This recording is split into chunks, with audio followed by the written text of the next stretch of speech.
Bueno, entonces la tercera pregunta es, si la crisis del 2008 fue un crimen, comisionó al documental, ¿quiénes fueron los principales responsables y por qué no hubo consecuencias legales? Definitivamente sí fue un crimen, sí fue algo que se hizo que fue que generó beneficios a muy pocas personas, mientras que afectó a muchas otras personas, ¿cierto? Dentro del documental se puede evidenciar donde hay una pareja, hay una familia que perdió su casa básicamente, o muestran también cómo incluso la industria china sufrió, de otros países, sufrió por las consecuencias de esta burbuja. Em, ¿Quiénes fueron los responsables? Los responsables fueron, uno, las calificadoras de riesgo, quienes realmente no dieron unas buenas calificaciones, o sea, engañaron a la gente con su opinión, como ellos indican, eh, dando calificaciones triple A cuando a créditos que realmente, o a bonos que realmente no tenían esa capacidad de pago. Los banqueros, los dueños de las grandes industrias de la banca, eh, quienes hicieron parte, digamos que de esta situación, y los prestamistas. Entonces, prestamistas, banqueros y, y las calificadoras de riesgo fueron los principales eh, responsables de esta situación. Adicionalmente, el gobierno porque no generó una regulación, porque no intervino, porque no fue garante de todo este tema. La siguiente pregunta, la sección 2, actores clave y conflictos de interés. ¿Cómo influyó la relación entre Wall Street y las agencias calificadoras en la crisis? ¿Fueron competentes o cómplices? Incompetentes o cómplices. Finalmente, sí influyó mucho.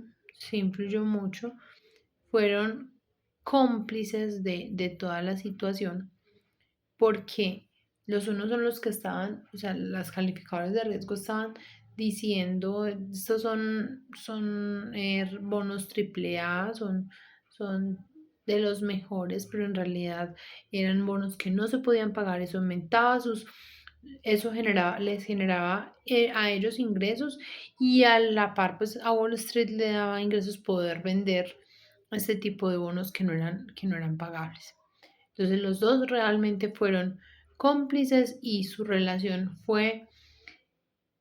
la relación de ellos fue lo que hizo que esto se pudiera posible, porque las calificadoras de riesgo finalmente son las que debieron dar una opinión acertada para evitar que esos bonos fueran atractivos y se pudieran vender. Vamos con la siguiente pregunta. Dice, el documental muestra cómo economistas de prestigiosas universidades reciben financiamiento de bancos para promover ciertas políticas. ¿Qué dilemas éticos plantea esto para la academia y la formulación de políticas económicas? ¿Qué dilemas éticos plantea esto para la academia? Finalmente, la academia dentro de la sociedad funciona o tiene no solamente genera nuevos profesionales o nueva fuerza laboral, sino también es un ente de control. Es un ente que durante toda la historia de la humanidad, la academia ha tenido un papel importante en revoluciones, en cambios, pero ha sido cuando la academia no se ha quedado callada, ¿cierto? No ha sido como pues ha jugado ese papel de control o ese papel de impulsador para que la sociedad cada vez sea mejor. Entonces, sí juega un papel importante y sí debe de seguirlo haciendo y no prestarse para, pues como para servir a los intereses de unos pocos, sino para que finalmente toda la sociedad eh, tenga como mejor, esté mejor, esté mejor. La siguiente pregunta dice, los ejecutivos de las grandes firmas financieras reciben millonarios bonos incluso después del colapso. ¿Cómo se justifica esto y qué impacto tuvo en la percepción pública sobre la crisis?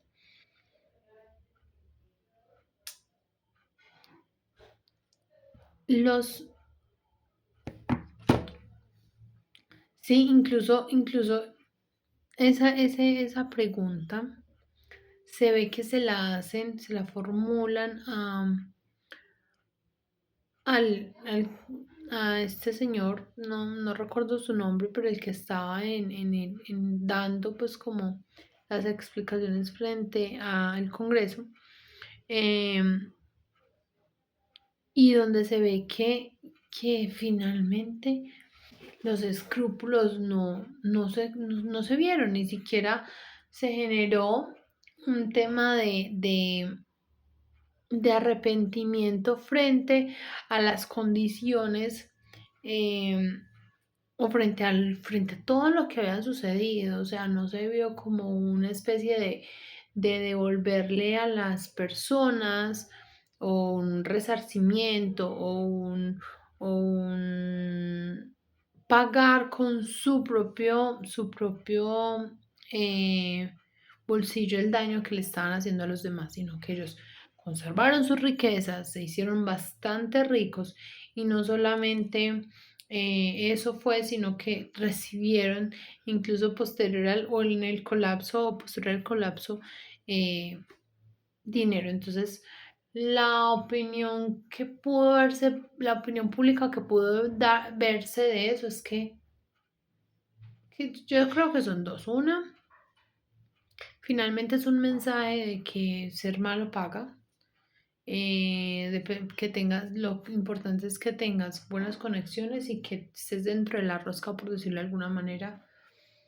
Y dos, que finalmente no necesitas, dependiendo en la posición en la que estés, vas a quedar impune y frente a lo que hagas. O sea, puedes hacer lo que sea y, y si estás en una posición en la que tengas conexiones, en las que tengas como algo diferente, vas a, pues puedes seguir con tu vida y no sufrir ningún daño. Seguimos con la siguiente pregunta, séptimo. ¿Qué implicaciones tuvo la crisis en la economía global, especialmente en los sectores más vulnerables? Explica con ejemplos del documental. El impacto fue bastante grande. ¿Por qué? Porque afectó, uno, las bolsas, afectaron otros bancos que tenían, aunque no fuese en Estados Unidos, específicamente, se vio que los coletazos empezaron a pasar en otras partes del mundo. Se vio como incluso, voy a volver al ejemplo de China, donde una señora salía y decía, eh, acá ganamos $80 y eso lo llevamos a nuestras familias, pero entonces ya no podemos llevar a nuestras familias porque las fábricas están pensando en desemplear a personas porque el consumo ha disminuido y entonces estas personas ya no van a tener para comer. Entonces el impacto sí fue importante y no fue solamente en Estados Unidos, sino que fue un impacto muy generalizado.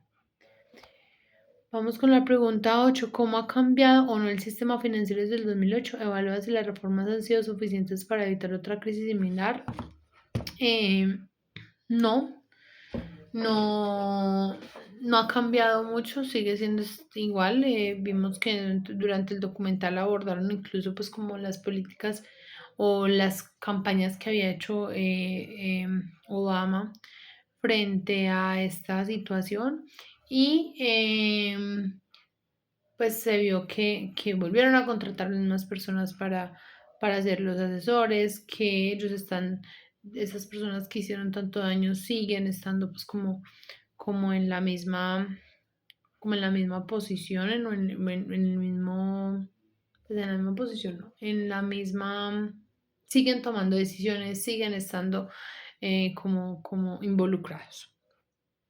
También se habla de lo que está pasando, pues digamos que con el tema de los créditos estudiantiles, cómo se está generando un desfinanciamiento de la educación pública y cómo se está em, obligando a los jóvenes de alguna forma para poder tener mayores ingresos, mm, o poder tener unas condiciones de calidad mucho mejores, cómo se les está obligando a que tengan que estudiar en las mejores universidades, en las más prestigiosas, y para ello se tengan que meter en otros créditos. O sea, que estamos cambiando básicamente los créditos hipotecarios ahora por los créditos estudiantiles. Entonces, probablemente sí pueda haber un colapso, una crisis similar. Vamos con la otra, 9. Dice, es ético que instituciones financieras sean demasiado grandes para caer y reciban rescates con dinero público. Justifica tu respuesta con argumentos económicos y éticos. No me parece ético que, que ellos sepan de entrada que hagan lo que hagan, el Estado, el dinero del erario público, la gente de a pie, finalmente los va a rescatar. Entonces, eso que hace que ellos finalmente, como ya se ha evidenciado, pues no van a tener pues ya se ha evidenciado que no tienen las condiciones éticas para ser responsables con esa situación, sino que por el contrario la van a aprovechar, ¿cierto? Y, y al aprovecharla, pues lo que va a hacer es que sigan teniendo sus conductas riesgosas, buscando que unos pocos ganen y que las personas de a pie seamos pues como las perjudicadas de alguna forma por sus acciones.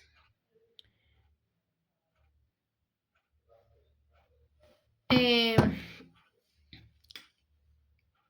Listo, y la 10, si tuvieras el poder de reformar el sistema financiero actual, ¿qué cambios harías para evitar otra crisis como la del 2008? Usa principios de administración, liderazgo y ética empresarial en tu respuesta. ¿Qué cambios haría yo? Uno, uno sería poner al gobierno como un ente realmente regulatorio, un ente que realmente tiene políticas rigurosas, en que él pone los filtros necesarios para poder que ese tipo de cosas no sucedan. Eh, Uno, penalizar el tema del lobby, que no sean, digamos que no haya tanto relación del poder del Estado con entes privados que hagan que teniendo ciertos beneficios se generen como un escenario que premie o que sea un caldo de cultivo que permita que estas situaciones se den, ¿cierto? Em, entonces, uno, sería importante la participación del gobierno. Dos, crearía una especie de calificadores de riesgo, pero un poco diferentes, de auditorías, que sean un ente diferente, un ente aparte que permita identificar cuáles son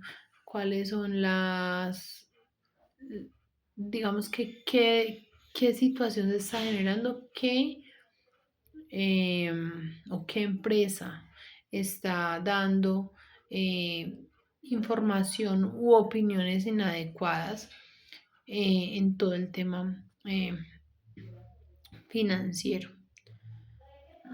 Creo que uno es eso, como aumentar o sea, la política pública, generar leyes que sí realmente permitan regularizar e intervenir en el mercado. Dos, sería lo de un ente externo, como una procuraduría o alguna especie de organismo de control que permita eh, vigilar a cada uno de los actores financieros y entender qué es lo que está pasando.